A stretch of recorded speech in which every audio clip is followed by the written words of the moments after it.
YouTube చూస్తూ ఇంట్లోనే ప్రసవం, నార్మల్ డెలివరీ కోసం ప్రయత్నం, రక్తస్రావంతో మహిళ మృతి. ఇది యూట్యూబ్ చూసి చేస్తే అవుతుందా? ట్రీట్మెంట్ అవసరమా?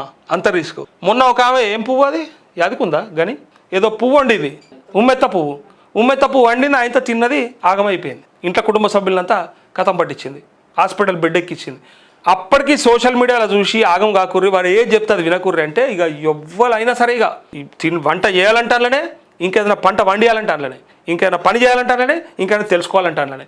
అంతా యూట్యూబ్ మయమైంది. లాస్ట్కి ఏమైపోయింది?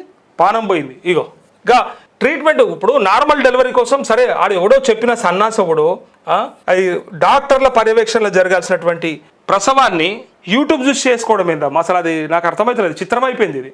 ఆమెకు అప్పటికే 6 ఏళ్ల పాప ఉన్నది. తొలి కాన్పు సిజేరియన్ ద్వారా జరిగింది. ఫస్ట్ కాన్పు సిజేరియన్ అయినాక రెండో కాన్పు నార్మల్ అవుతుందని ఎవడు చెప్పాలి? ఇప్పుడు డాక్టర్లు చెప్తారు, ఒక్కసారి సిజేరియన్ అయిన తర్వాత నెక్స్ట్ టైం కూడా మళ్ళీ సిజేరియనే కానీ నార్మల్ ట్రై చేయకూడదు, ట్రై చేసినా కొన్ని ఇబ్బందులు వస్తాయని చెప్తారు.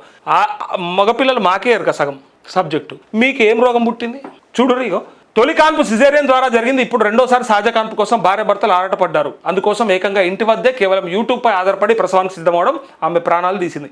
తమిళనాడు తిరుప్పూర్ జిల్లా ఊతుకూలికి చెందిన కె శశికళ, ఆమె భర్త కొలంతస్వామి, ఆమె అత్త వైద్యుల పర్యవేక్షణలో ప్రసవాన్ని కోరుకోలేదు.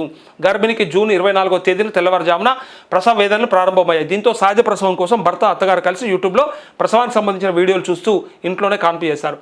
ఆమె ఒక ఆడపిల్లకు జన్మనిచ్చేది, కానీ డెలివరీ తర్వాత ఆమె పరిస్థితి దారుణంగా దిగజారింది. రక్తస్రావం జరగడంతో ఆసుపత్రికి. కాదా మరి? ఇబ్బంది కాదా?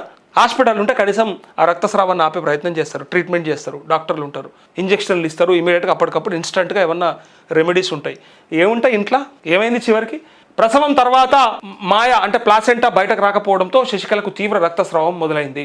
పరిస్థితి విషమించడంతో ఆమెను మొదట పెరుందురైలోని ప్రభుత్వ ఈరోడ్ మెడికల్ కాలేజ్ అండ్ హాస్పిటల్కు తరలించారు. ఆ తర్వాత జూన్ 25న కోయంబత్తూరులో ప్రైవేట్ ఆసుపత్రిలో చేర్పించగా అక్కడ చికిత్స పొందుతూ పరిస్థితి విషమించడంతో ఆదివారం ఉదయం ఆమె మరణించింది. అట్లే ఈ ఘటనపై మెడికల్ ఆఫీసర్ ఇచ్చిన ఫిర్యాదు మేరకు ఊతుకూలి పోలీసులు భర్త కొలంతస్వామిపై బిఎన్ఎస్లో 105 అంటే హోమిసైడ్ కింద కేసు నమోదు చేశారు. అయితే మరణించిన మహిళ కుటుంబ సభ్యులు ఎలాంటి ఫిర్యాదు చేయాలని అనుకోలేదని, దంపతులు ఇద్దరు ఇంట్లోనే సహజ ప్రసవం చేసుకోవాలని ముందే ప్లాన్ చేసుకున్నారని వారు చెప్పినట్టు ఊతుకూలి ఇన్స్పెక్టర్ ఎస్ శరవణన్ పేర్కొన్నారు. కాగా ప్రస్తుతం ఆ పసికందు ఆరోగ్యం నిలకడగా ఉంది. ఇదిలా ఉండగా ఆరోగ్య శాఖ జరిగిన విచారణలో ఈ మహిళ పేరు గర్భిణీలు శిశు సంరక్షణ పర్యవేక్షించే ప్రభుత్వ PICMEలో నమోదు కాలేదని తేలిందంటూ నమోదు కూడా చేసుకోలేదు. పైగా వాళ్ళంతా వాళ్ళే ట్రీట్మెంట్ ట్రై చేశారు. చివరికి ఏమైందంటే పానం పోయింది. కొన్నిసార్లు పనికిరావు, కొన్నిసార్లు సొంత వైద్యం సరే, కొన్నిసార్లు చిన్న వాటికి చిట్కాలుగా ఉపయోగపడొచ్చేమో కానీ పెద్ద వాటిని రిస్క్ చేయకూడదు. ఇప్పుడు పాము కరిచింది. ఒకవేళ ఆ పాము అంతకంటే ముందు ఎక్కడన్నా కరిచి ఆ తర్వాత మళ్ళీ వచ్చి నిన్ను కనుక కాటు వేస్తే, ఆ విషం తక్కువ రిలీజ్ చేస్తే, ఆ పాయిజన్ కనుక అంతగా ప్రభావం చూపెట్టకుండా ఒకవేళ కట్టుకున్నా లేకపోతే ఏదైనా గట్టిగా తాడు కట్టినా చేయికి లేదా కాలికి విషం ఎక్కకపోవచ్చు. ఆయన మళ్ళీ హాస్పిటల్ దాకా పోయేదాకా ముడిప్పేదాకా ఏం కాకపోవచ్చు. కానీ ఇది చాలామందికి ఇట్లా పనిచేస్తుంది కదా, మంత్రమేస్తే అయిపోతుంది కదా అంటే మంత్రానికి చింతకాయలు రాలే.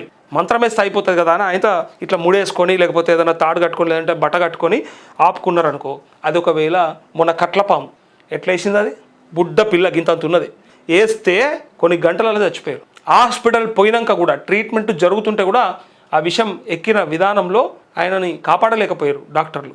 సో అంత రిస్క్ అని తెలిసినప్పుడు మనము ఎప్పుడు కూడా ఇది పనిచేయదు. కట్టుకున్నా ఉరకాలి దవాఖానకి. పాము విషయంలోనైనా ఈ విషయంలోనైనా చిన్న చిట్కాలు వేరు, కానీ ఇంత పెద్ద వాటికి ప్రయత్నం చేస్తే చివరికి ఏమైందంటే పానమే పోయింది.